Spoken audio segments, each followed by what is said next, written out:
Hello students, welcome again at my YouTube channel. आप सबका स्वागत है आपके अपने चैनल मैथरैक पर। स्टूडेंट्स, हमारी एक्सरसाइज 8.4 रनिंग में है और इस एक्सरसाइज के हमने 10 क्वेश्चन लास्ट वीडियो के अंदर सॉल्व कर लिए थे और 11वां क्वेश्चन और कुछ एग्जाम्पल मैंने आपको बोला था कि आप उन एग्जाम्पल्स की और 11वें क्वेश्चन की प्रैक्टिस करके देखना और उम्मीद है कि आपने वे सब क्वेश्चन सॉल्व कर लिए होंगे। तो आज हम बात करेंगे क्वेश्चन नंबर 12, 13 एंड 14 की। आज ये 3 क्वेश्चन इस वीडियो के अंदर हम कवर करने वाले हैं। 12वां क्वेश्चन आपके सामने लिखा हुआ है जिसमें आपको एक फलन दे रखा है और साथ में आपको ये बता रखा है कि x का मान 3 से 3.1 तक बदलता है। तो आपको y में जो परिवर्तन हुआ उस परिवर्तन का सैनिकटन मान ज्ञात करना है। मतलब x का परिवर्तन हमें साफ दिखाई दे रहा है कि x में परिवर्तन हुआ 0.1 का, कि x का जो पुराना मान है वो 3 है और x का जो नया मान है वो 3.1 है।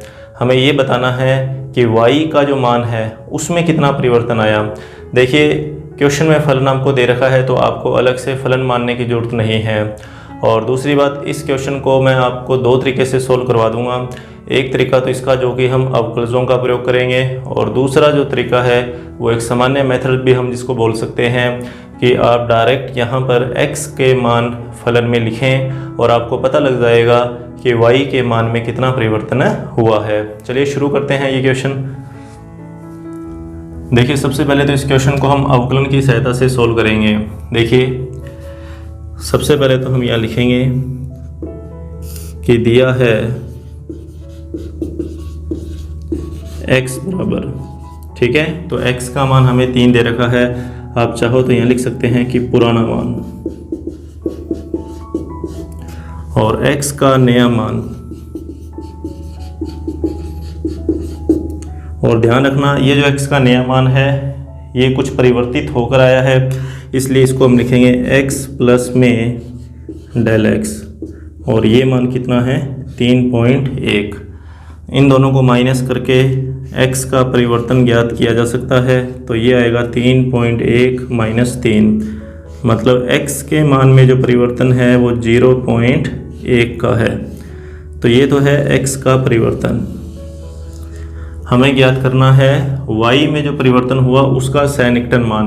मतलब हमें डेल y या यूँ कहें कि हमें y का परिवर्तन जो कि यहाँ x के मान में परिवर्तन करने से हुआ उसे ज्ञात करना है।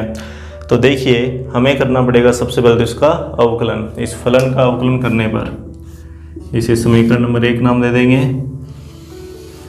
और समीकरण 1 का x के सापेक्ष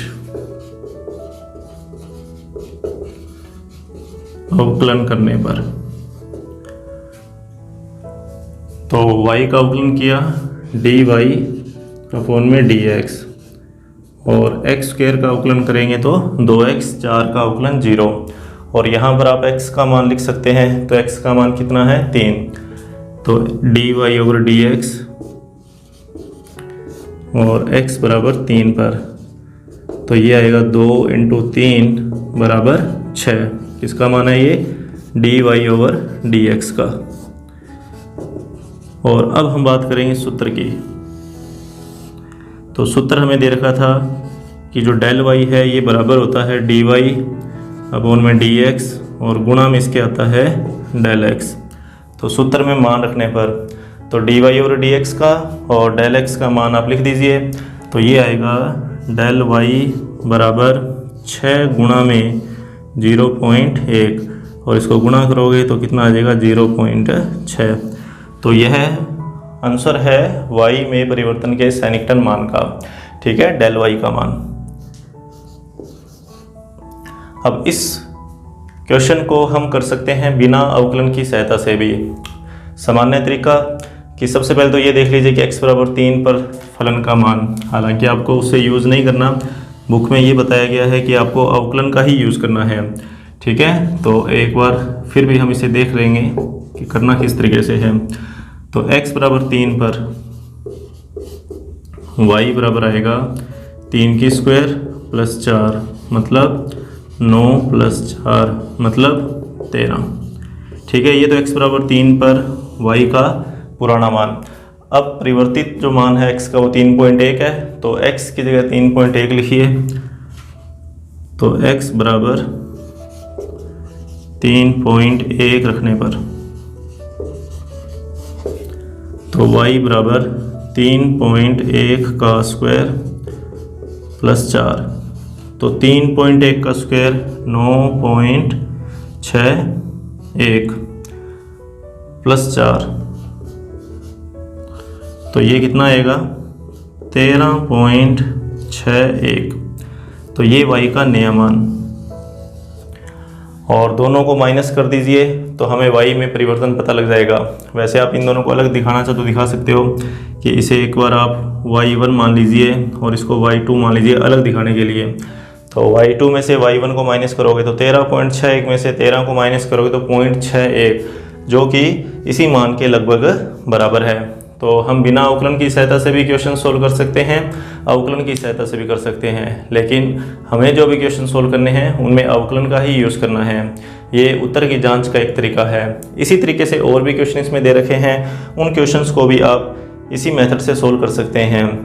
और क्वेश्चन इसमें जो एग्जाम्पल है देखिए 27वां एग्जाम्पल, इसी मेथड के ऊपर यह बेस्ड है। आपको फलन का मान दे रखा है और इसमें x का मान वैसे तो दिया नहीं हुआ, लेकिन हमें जो सैनिकटन मान ज्ञात करना है वो 5.001 पर ज्ञात करना है।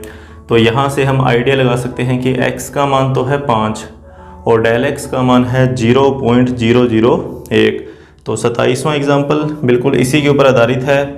अंतर ये है कि इस क्वेश्चन के अंदर तो हमने सिर्फ डेल y का मान ज्ञात किया, लेकिन एग्जाम्पल के अंदर आपको y प्लस डेल y मतलब फलन का नया मान ज्ञात करना है। आपको सिर्फ उसमें परिवर्तन नहीं ज्ञात करना, बल्कि परिवर्तन होने के बाद में जो फलन का नया मान आएगा उसे भी ज्ञात करना है, जो कि हमने पिछले वीडियो के अंदर सोल्व भी किए हैं। तो अब बात कर लेते हैं हम इसके 13वें क्वेश्चन की। देखिए 13वें क्वेश्चन के अंदर आपको एक संदूक दिया हुआ है जो कि घनाकार है, और उस संदूक के आयतन की गणना में प्रतिशत त्रुटि ये बराबर होती है 3 गुणा में घन की कोर की लंबाई की गणना में प्रतिशत त्रुटि के बराबर। देखिए यहाँ पर एक नया शब्द यहाँ पर ऐड हुआ है कि प्रतिशत त्रुटि। तो सबसे पहले तो हमें प्रतिशत त्रुटि को समझना पड़ेगा कि प्रतिशत त्रुटि कैसे ज्ञात की जाती है। तो प्रतिशत त्रुटि का एक सूत्र मैं आपको बता देता हूँ कि जैसे मान लीजिए कि y में प्रतिशत त्रुटि, ठीक है, y में प्रतिशत त्रुटि। तो y में जो प्रतिशत त्रुटि है ये बराबर होती है y का जो परिवर्तन है वो परिवर्तन बटा में y और गुणा में 100%। तो ये सूत्र है y में प्रतिशत त्रुटि ज्ञात करने का। तो किसी भी राशि में आप प्रतिशत त्रुटि इस सूत्र से ज्ञात कर सकते हैं कि अगर आपको आयतन में प्रतिशत त्रुटि ज्ञात करनी है तो यहाँ y की जगह आयतन का मान आ जाएगा।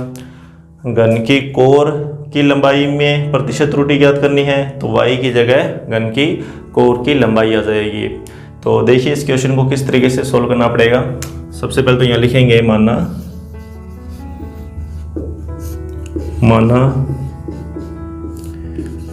घनाकार संदूक की कोर की लंबाई, तो लंबाई हमने मान ली a और यहाँ लिख देंगे इकाई। इकाई दे नहीं रखी तो एक बार इकाई यूज़ करेंगे। माना घनाकार संदूक की कोर की लंबाई बराबर a इकाई। और अब लिखेंगे तथा घनाकार संदूक का आयतन, तो आयतन मान लो v इकाई, ठीक है, v घन इकाई। दैट एम्प्लाइज, और हम जानते हैं कि संदूक जो घन है उस घन का जो आयतन है वो होता है भुजा का क्यूब या उसकी कोर की क्यूब। तो v का मान दैट एम्प्लाइज जो v है v बराबर आ जाएगा a क्यूब के। इस चीज़ को आप ध्यान रखेंगे, ये सूत्र है, हम जानते हैं ये अच्छे से कि जो घन का आयतन है, घन का आयतन, तो घन का आयतन बराबर होता है भुजा क्यूब या फिर कोर क्यूब। और अब हम करेंगे इसका अवकलन, क्योंकि हमें यहाँ पर आयतन में प्रतिशत त्रुटि को लेके आना है। तो आयतन में प्रतिशत त्रुटि लाने के लिए हमें इसका पहले तो अवकलन करना पड़ेगा, और अवकलन जो है वो करेंगे हम a के सापेक्ष।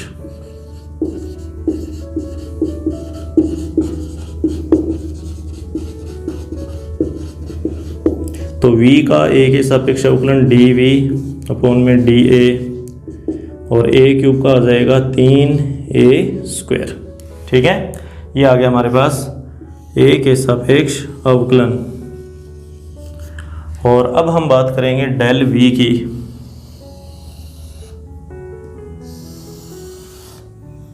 यहाँ लिखेंगे डेल v, तो इसका सूत्र बनाएंगे dv अपॉन में dA, और साथ में आ जाएगा डेल a।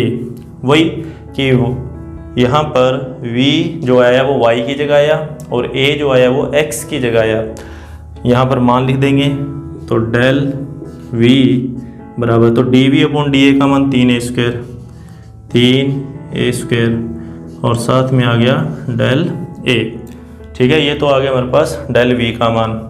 और अब हम बात करेंगे आयतन की गणना में प्रतिशत त्रुटि की। तो इसका सूत्र देखेंगे कि इसका सूत्र कैसे बनाएं। तो यहाँ लिखेंगे, यही लिख लेते हैं कि आयतन की गणना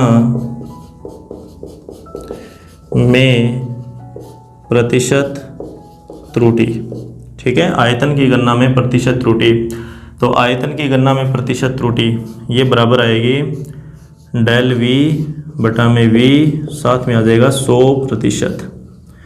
ये आयतन की गणना में प्रतिशत त्रुटि का सूत्र है। सूत्र में मान रखने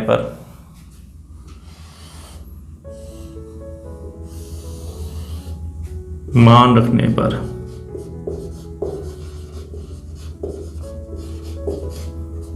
तो देखिए डेल v का मान 3a² गुणा में डेल a, 3a² गुणा में डेल a, और इसके बटा में कौन है v।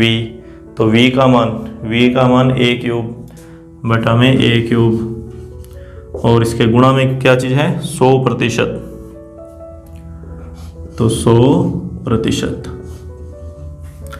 तो a² और a³ कैंसिल हो जाएगा, तो हमारे पास आएगा 3 डॉट डेल a बटा में a गुणा में 100%।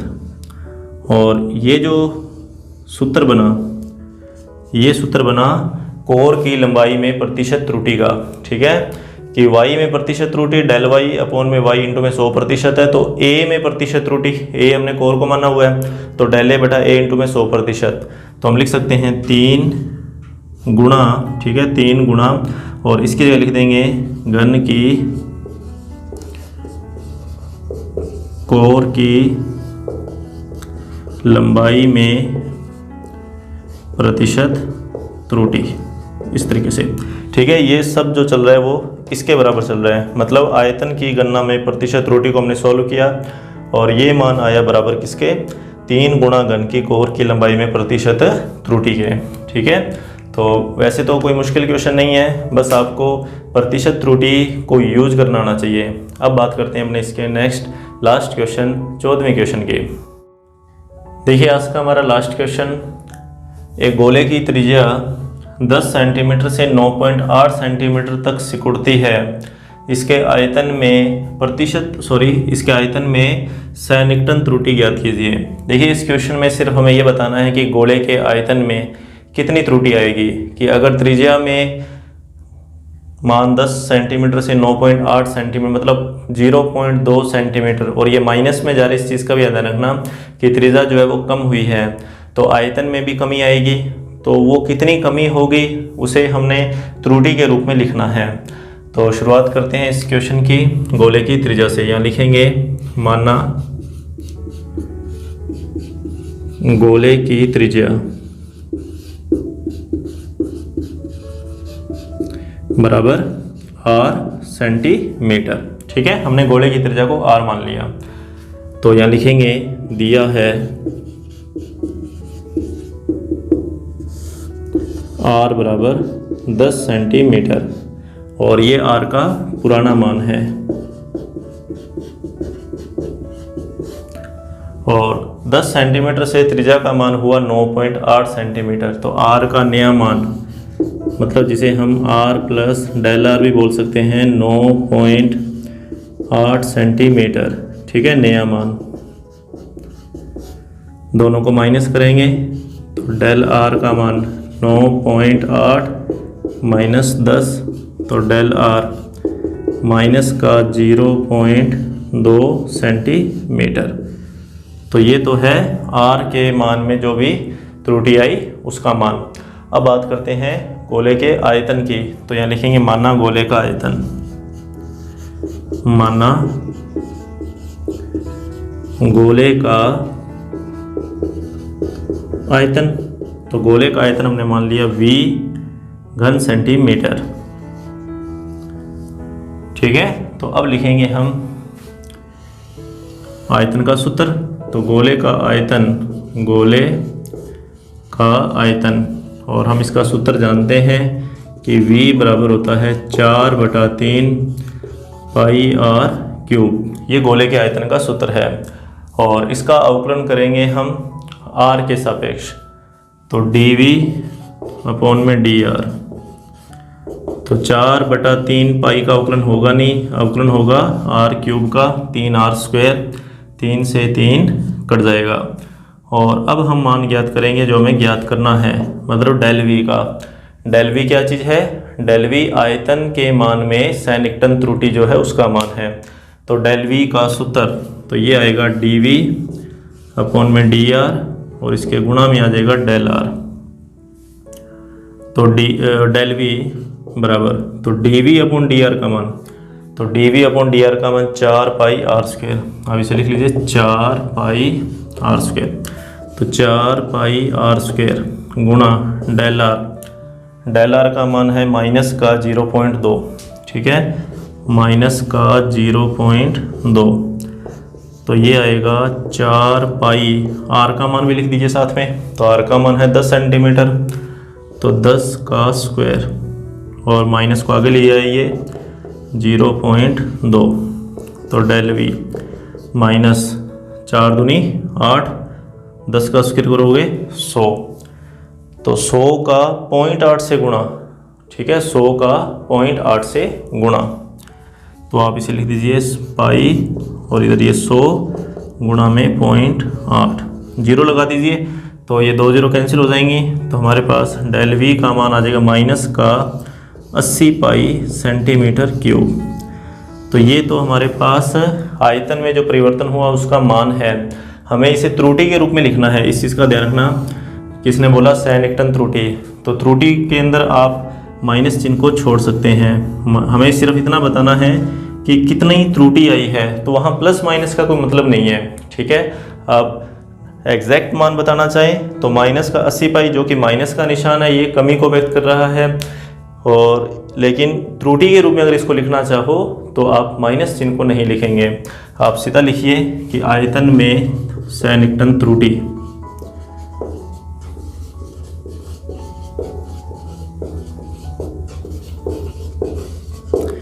तो सैनिकटन त्रुटि जो है वो 80 पाई